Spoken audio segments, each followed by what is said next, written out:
आज की वीडियो में हम करेंगे शुरुआत अपने नए चैप्टर की, जो कि है chapter number 5 class 11th linear inequalities. इससे पहले हम 4 चैप्टर पढ़ चुके हैं, उनकी प्लेलिस्ट यूट्यूब चैनल पर पड़ी है, आप चाहें तो देख सकते हैं। आप ये मई का महीना चल रहा है तो क्लासेस स्कूल में शुरू हो चुकी हैं, यहाँ तक कि गर्मी की छुट्टी होने वाली होंगी। मैं मान कर चल रहा हूँ आपने काफ़ी कुछ नया सीख लिया होगा। तो हमारे पास हमने क्या पढ़ा था अब तक? सेट के बारे में पढ़ा है हमने, रिलेशन फंक्शन पढ़ लिया, हमने पढ़ लिया ट्रिग्नोमेट्रीज़ के बारे में, हमने पढ़ लिया कॉम्प्लेक्स नंबर के बारे में। तो हम पढ़ेंगे लीनियर इनइक्वालिटीज़। हमने अब तक जो भी बचपन में तक पढ़ते आ रहे हैं, हम पढ़ते आ रहे हैं इक्वालिटीज़, मतलब इक्वेशंस के बारे में। इक्वेशंस, इसमें क्या होता है? इक्वल टू का साइन आता है, एक एल्जेब्रिक एक्सप्रेशन होता है। एल्जेब्रिक एक्सप्रेशन का क्या मतलब है? इसमें वेरिएबल हो X Y Z P Q R T, इस तरीके के कुछ वेरिएबल्स हों, उनके कॉम्बिनेशन को जो हम ऐसे करके लिखते हैं तो ये बन गया एल्जेब्रिक एक्सप्रेशन। इसमें अगर इक्वल टू का साइन लगा दें और इसके बराबर में कुछ भी लिखते हैं, 3 लिख दिया, तो ये बन गया एक इक्वेशन। फिर हम देखते थे कि इसमें डिग्री कितनी है, इसकी 2 डिग्री है, तो ये क्वाड्रेटिक हो गया। क्योंकि अगर मैं सिर्फ इसको लिखूं तो एक पॉलिनोमियल है, और फिर उसकी डिग्री देखूं तो एक क्वाड्रेटिक पॉलिनोमियल है, या कोई और डिग्री होगी तो उसके हिसाब से। तो ये हमारे पास इक्वेशंस होती थी इस तरीके की। यहाँ पर है इनइक्वालिटीज़, इनइक्वालिटीज़ यानी बराबर नहीं है। लीनियर का क्या मतलब है? ये क्या है? 2 पावर है तो क्वाड्रेटिक। लीनियर क्या होता था? ax प्लस बी, यानी जिसकी डिग्री 1 हो, जिसकी डिग्री 1 हो उसे लीनियर कहते हैं। यानी हम उन इक्वालिटीज़ को पढ़ेंगे जो कि लीनियर है, सिंपल सी बात। अब आती है इनइक्वालिटीज़ की बात। इनइक्वालिटीज़ होती हैं, जैसे मैं गया सामान खरीदने दुकान पर और मैंने खरीदे 3 किलो चीनी खरीदी। चीनी का रेट था मान लीजिए 45 रुपये। 3 किलो चीनी खरीदी,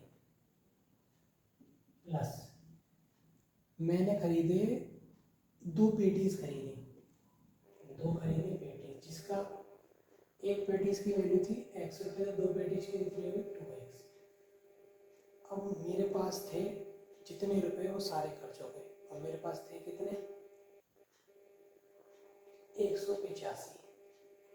तो ये बन गई एक इक्वेशन। इस तरीके से हम इक्वेशन बनाते थे। इनइक्वालिटीज़ के केस में क्या है, क्योंकि हमेशा जो रियल लाइफ है उसमें हमेशा हमारे पास इक्वेशन नहीं बन पाती है।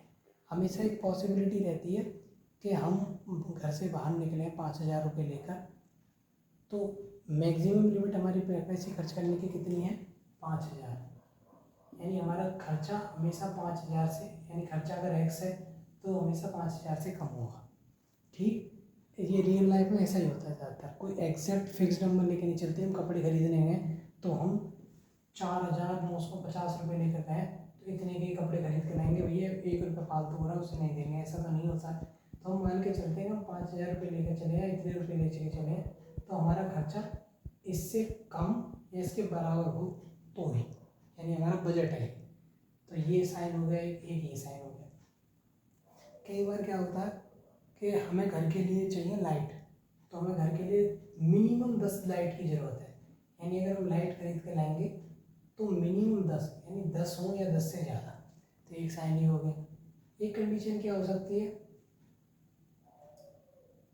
कि पास होने के लिए 33 से ज़्यादा ही नंबर चाहिए। मान लो 33 भी नहीं, 33 से ज़्यादा ही चाहिए, तो एक कंडीशन ही होगी। तो हमारे पास 4 सिंबल बन के आए।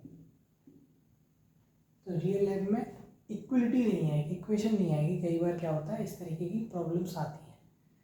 तो इसका क्या मतलब होता है? x is less than 5,000, x is less than और equal to 4,950, y is greater than और equal to 10, z is greater than 33। ये क्या है?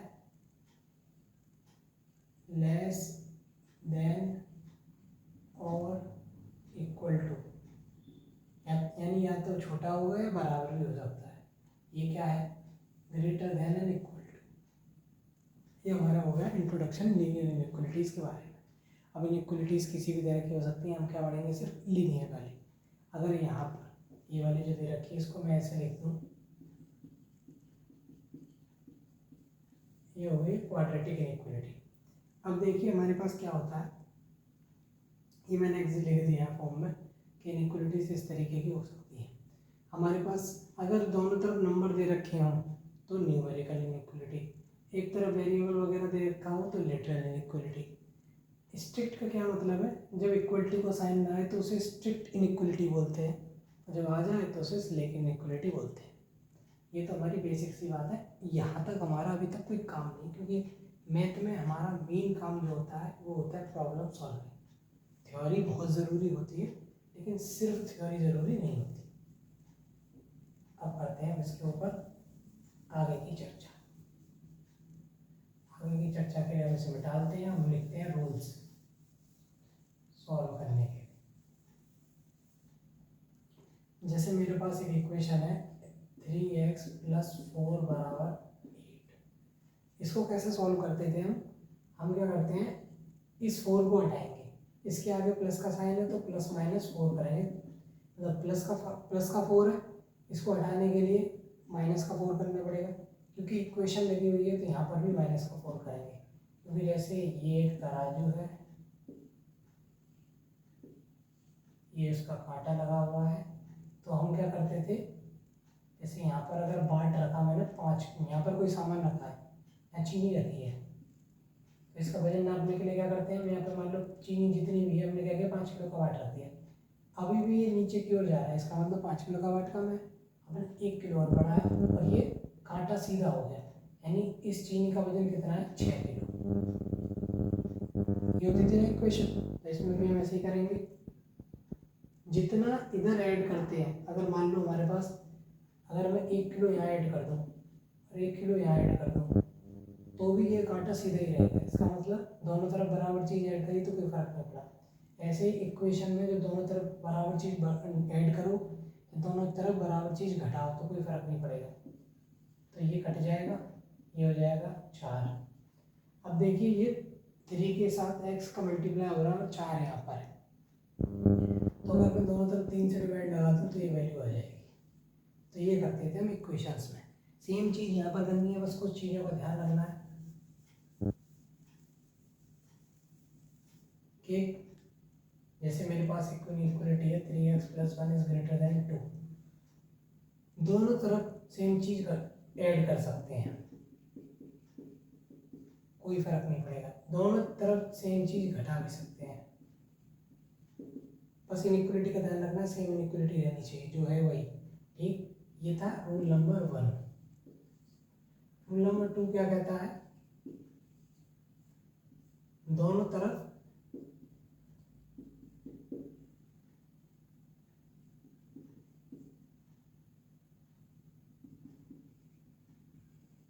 डिवाइड और मल्टीप्लाई कर सकते हैं, बस पॉजिटिव, इंग्लिश में लिख देता हूँ, पॉजिटिव नंबर से नेगेटिव नंबर से करने पर इनइक्वालिटी चेंज होगी। ठीक, कहने का क्या मतलब है, इनइक्वालिटी में दोनों तरफ डिवाइड लगा सकते हो पॉजिटिव नंबर से तो कोई फर्क नहीं पड़ेगा, लेकिन नेगेटिव नंबर से डिवाइड लगाओगे तो इनइक्वालिटी चेंज हो जाएगी। जैसे इसी में देखो, ये हो गया 3x > 1, अगर मैं 3 से डिवाइड लगा दूँ, 3 पॉजिटिव नंबर है तो कोई फर्क नहीं पड़ा, लेकिन अगर यहाँ पर ये होता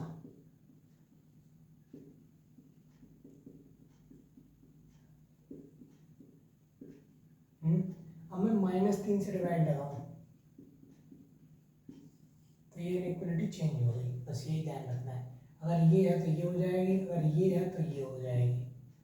ठीक, इस बात का आपको ध्यान रखना, ताकि ये बहुत बेसिक चीज़ें हैं, इसमें आपको IDSM में बहुत सारी चीज़ें मिल जाएंगी, वो भी मैं बताऊंगा एक दिन, लेकिन अभी नहीं। हमारे पास 2 एग्जाम्पल हैं, इन्हें कर लेते हैं पहले। हमारे पास पहला एग्जाम्पल है 5x - 3 > 3x + 1। दोनों तरफ 3 ऐड करा,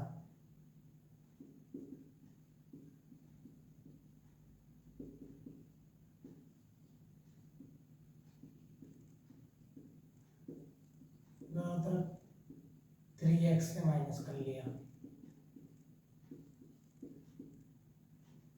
दोनों तरफ 2 से डिवाइड लगा दिया। अब जो इसमें कंडीशन दी जाती है कि x क्या है, मान लो x है नेचुरल नंबर, तो x नेचुरल नंबर क्या हो सकता है, सिर्फ 1 हो सकता है। x की एक ही वैल्यू पॉसिबल है, तो इसको ऐसे लिख देंगे सॉल्यूशन सेट, यानी इसका एक सेट बनता है। सेट इसलिए बनता है क्योंकि यहाँ तो सिर्फ एक वैल्यू है, बहुत सारी वैल्यूज हो सकती हैं। मान लो यहाँ पर ये आता है x > 8 और आपसे कहते हैं कि x नेचुरल नंबर है, तो x क्या हो सकता था, 1 2 3 4 5 6 7, ये वैल्यूज हो जाती, तो x का सॉल्यूशन सेट होता है ये। अब इसको करते हैं,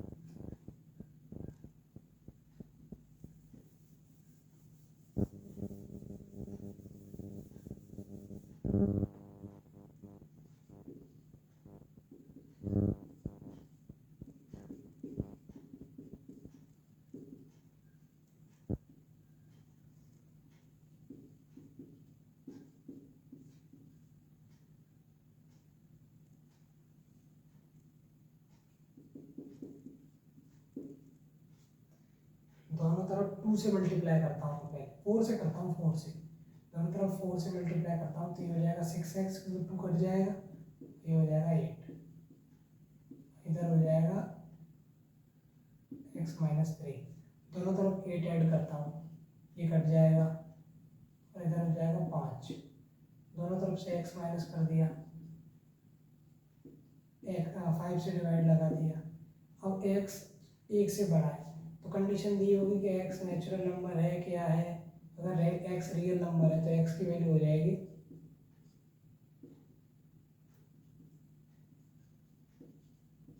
ये, यानी 1 से ऊपर कुछ भी इसकी वैल्यूज हो सकती है। तो इस वीडियो को यहीं एंड करते हैं, मिलते हैं आपसे अगली वीडियो में, तब तक के लिए बहुत बहुत धन्यवाद। अगर आपको कोई डाउट हो तो कमेंट बॉक्स में पूछ सकते हैं। धन्यवाद।